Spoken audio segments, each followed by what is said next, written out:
Hello, everyone. Danny here today to talk to you about a book that some aspects disappointed me and other aspects thoroughly interested me. Now, the parts that disappointed me did not disappoint me because of the book. Rather, they disappointed me because of my expectations of the book. I expected this book based on the publisher's summary and in large part upon the title. I expected this book to be a book along the lines of a book called Thick Face, Black Heart. And if you're wondering what Thick Face, Black Heart is, you have to get it in print. You can't get it on Audible. They don't have it yet. I don't know if they ever plan on getting it. What I will do is reread that book and do a review on it if anyone's curious about it. It's a really good book on using your dark side to help you in business. That's kind of what I thought this book was going to be about. It's not. This book is more a treatise on the happiness movement and on some areas where the authors disagree with the happiness movement. That being happy all the time, aiming for comfort. The first 3/4 of the book, I did learn some very interesting things. But because I was expecting it to be, learning things that would help me in business and in life, that's the part that was disappointing to me. And when you go into a book with certain expectations and those expectations aren't met, you have to be able to close down those expectations and take the book at what it's at. And that's harder to do than it sounds. So I had to overcome that, listening to the first 3/4 of the book, because the first 3/4 of the book, quite honestly, didn't address anything that I consider part of my dark side. It addressed things like embracing guilt and the difference between guilt and shame. It embraced embracing discomfort. In fact, the chapter on embracing discomfort reminded me in ways of the book What Doesn't Kill Us. At the same time, when I was able to overcome my own disappointment that it wasn't addressing the subject matter I was expecting it to address, it was interesting. I in the chapter on embracing discomfort versus comfort, they bring out that comfort is a marketing tool. Comforting, the term comfort foods never existed 20 years ago. That was a marketing tool. It makes sense. I didn't know that, but it really does make sense. Manufacturers of chairs, beds, whatever, they use comfort to make us feel like we need comfort to be happy. And we need to buy what they're selling us to be comfortable so we can be happy. And the treatise of the book is actually being uncomfortable at times, feeling the guilt versus shame. It does explain the difference. Feeling the guilt versus shame will actually make you happier in the long run. And there's other aspects that it goes. Again, like I said, with me, feeling guilt when I've done something wrong, I don't feel like that's a part of my dark side. Embracing discomfort when I go for my runs and it's cold, wet, and rainy, which now thanks to the book What Doesn't Kill Us, instead of putting on a ton of gear, I go running in my shorts and my t-shirt. Whatever the weather, embracing that's not part of my dark side.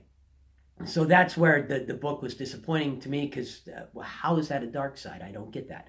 That said, the final 1/4 of the book does get into things that I would consider part of my dark side. Being manipulative.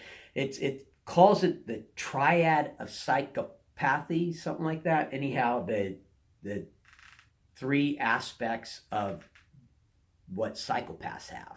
What I really like with this book is it doesn't say that the happiness movement is wrong altogether. It doesn't say that, hey, going for comfort is wrong. You should always go for discomfort. Trying to avoid guilt is always wrong. You should always try to feel guilty for what you do. What it's saying is that there's a time, and it actually gives a number for that. There's a time and a place, and the number they give is about 20% of the time. In fact, they very interestingly talk about Aquaman during this part and use Aquaman as an example of embracing the 20%, which is what they say, your dark side makes up like 20%. So if you embrace that 20%, then you become a whole, well-rounded person and you'll be happier. And that final quarter does get into stuff that I would consider, excuse me here, got a tickle in the back of my throat, that I would consider to be my dark side. Each chapter gives, at the end of the chapter, gives examples of if there's any cautions about it. Cautions, it does a little chapter summary. It tells you how to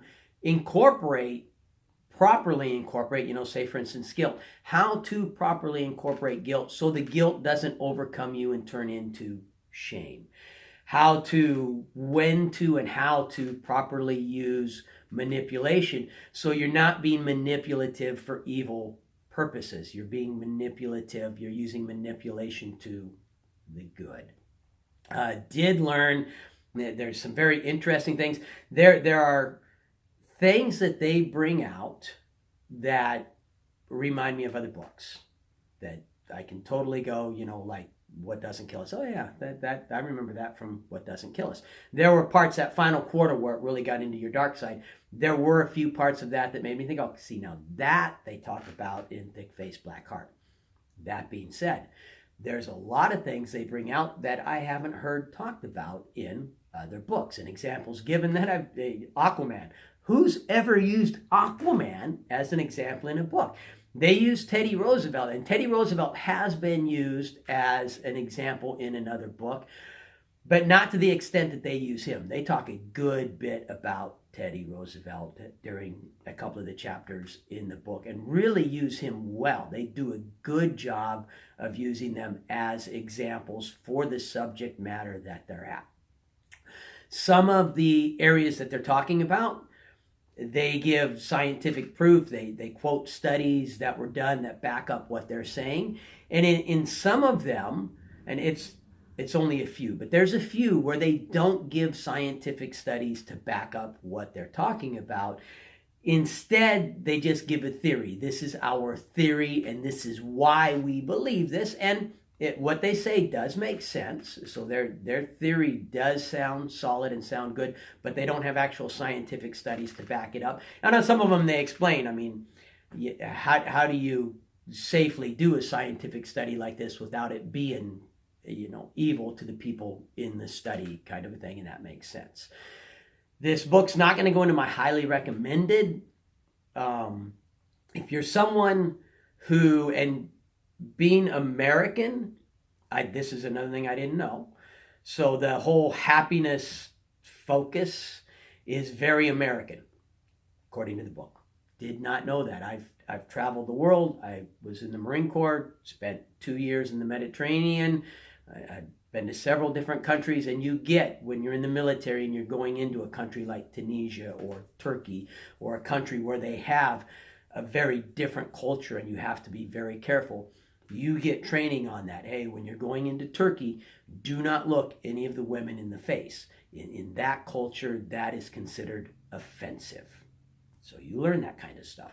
I learned cultural differences here. I did not know that when you're in France and you walk around smiling and saying hi to everybody like we in America do, they don't view you as friendly. They view you as idiotic. You shouldn't actually, in France, walk around smiling and saying hi to everybody because it's an American thing to do. And according to the book, most of the world views Americans as over-smiley, over-friendly places. The whole happiness focus is an American thing.